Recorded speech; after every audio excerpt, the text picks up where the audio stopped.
Assalamualaikum warahmatullahi wabarakatuh. Perkenalkan, nama saya Muhammad Enrico. Saya mahasiswa Universitas Mercu Buana dari program studi Teknik Informatika Fakultas Ilmu Komputer.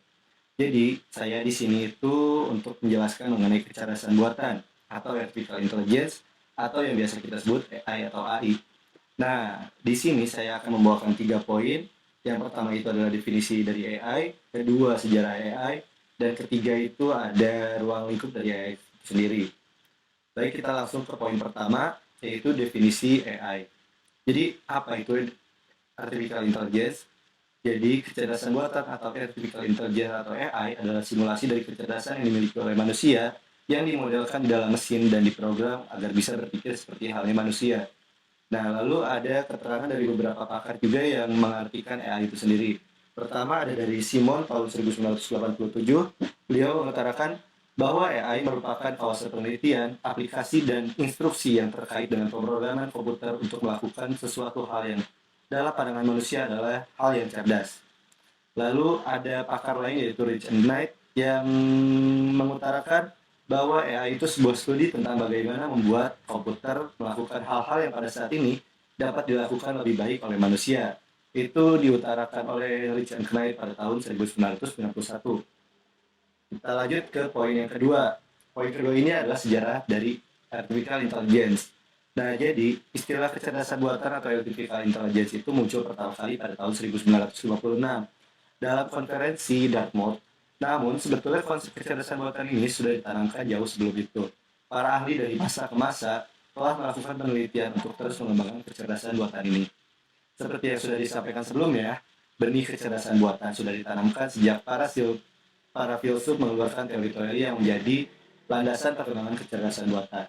Nah, siapakah saja para ahli tersebut dan apa kontribusinya? Baik, kita lanjut ke slide selanjutnya, yaitu di tahun 1900. Nah, pada sekitar tahun ini muncul filsuf yang mengeluarkan teori-teori matematika yang menjadi landasan mesin komputer atau kecerdasan buatan. Beberapa filsuf tersebut adalah George Boole, Alfred North Whitehead, dan Bertrand Russell. Nah, yang pertama George Boole. George Boole ini adalah seorang matematikawan yang menemukan aljabar boolean.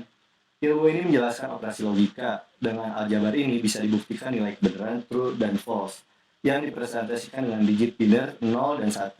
Sama seperti bahasa yang digunakan mesin komputer saat ini.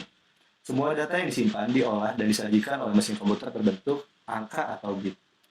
Lalu sementara itu Alfred North Whitehead dan Bertrand Russell mengeluarkan sebuah mahakarya yang sangat penting bagi perkembangan kecerdasan buatan. Apa itu? Yaitu Principia Mathematica atau disebut juga PM.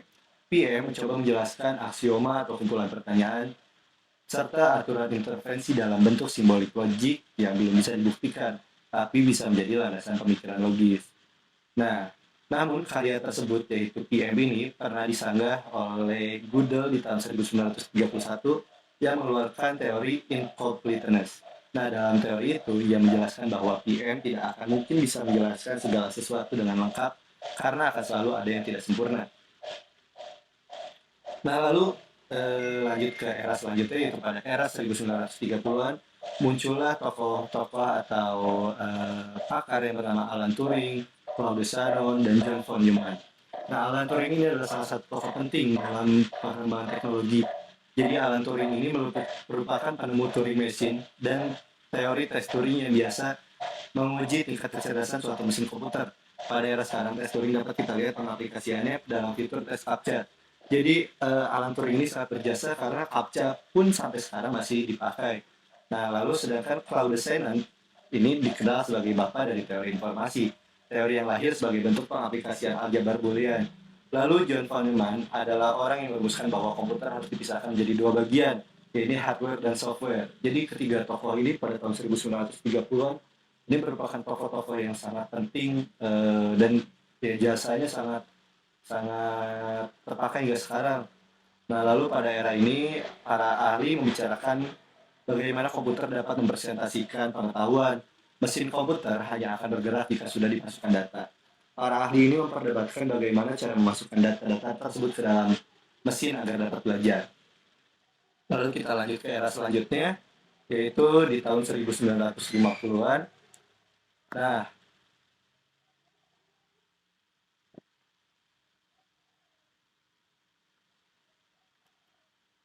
Baik, maaf ini tahun 1950. Jadi perlu diingat bahwa memasuki era 1950-an, dunia sudah memiliki komputer digital. Jadi komputer pertama kali itu muncul pada tahun 1946 sesudah Perang Dunia II. Jadi pertama, komputer itu diciptakan di Amerika untuk keperluan perang.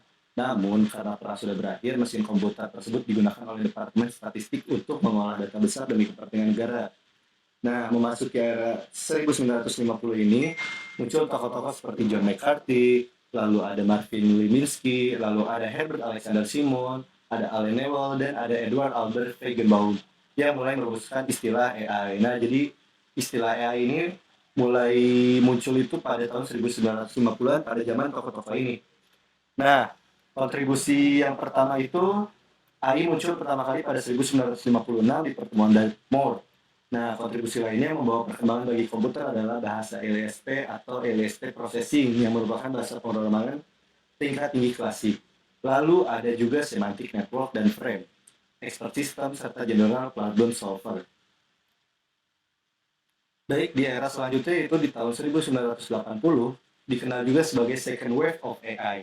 Nah, para ahli yang berkontribusi dalam era ini adalah David Rumelhart, Lotte Zadhe, John Holland, Lawrence Vogel, Ingo Rensburg, dan John Koza. Jadi, hasil pertemuan di era ini terus diantaranya ada Learning of NLP, ada Fuzzy Logic, ada Generic Algorithm, ada Evolutionary Programming, ada Evolution Strategy, dan ada juga Genetic Programming yang hingga saat ini pun algoritma-algoritma tersebut masih dipakai hingga saat ini. Nah, lalu lanjut ke era selanjutnya yaitu di tahun 2000-an sampai saat ini. Nah, perkembangan kecerdasan buatan yang ketiga bermula pada era 2000-an saat komputer dan internet sudah ada. Adapun produk-produk perkembangannya meliputi penemuan World Wide Web atau WWW, lalu ada Internet of Things. Nah, itu diketemukan oleh Kevin Aston pada tahun 1999. Lalu juga ada System Cloud, itu dimulai dari 1950, lalu terus dikembangkan hingga 1990-an dan 2000-an. Lalu ada yang kita kenal sampai sekarang yang sangat penting, ada munculnya istilah Big Data. Itu oleh John Massey pada tahun 1998. Lalu ada juga metode Deep Learning ya, yang itu ditemukan oleh Geoffrey Hinton pada tahun 2006. Lalu kita lanjut ke poin selanjutnya nih. Ini ada ruang lingkup AI. Nah, jadi ruang lingkup AI itu ada banyak contohnya dan kita bisa melihat ada apa aja gitu. Sejalan dengan berkembangnya permasalahan manusia, maka manusia harus menggunakan sumber daya secara efisien. Nah, untuk melakukan hal tersebut, maka kita membutuhkan bantuan dengan kualitas yang tinggi dari komputer dalam kehidupan manusia. Komputer dapat membantu dalam bidang pertanian. Contohnya komputer dapat mengontrol robot yang melakukan kontrol terhadap hama.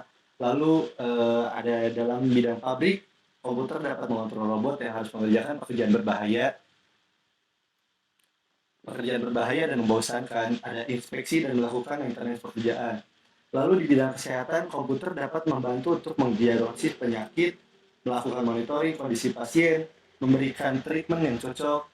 Lalu di bidang rumah tangga, contohnya komputer dapat memberikan nasihat dalam memasak dan berbelanja, membantu membersihkan lantai, memotong rumput, mencuci pakaian, dan melakukan maintenance terhadap pekerjaan. Ya, sekian dari saya. Terima kasih. Mohon maaf bila ada kesalahan.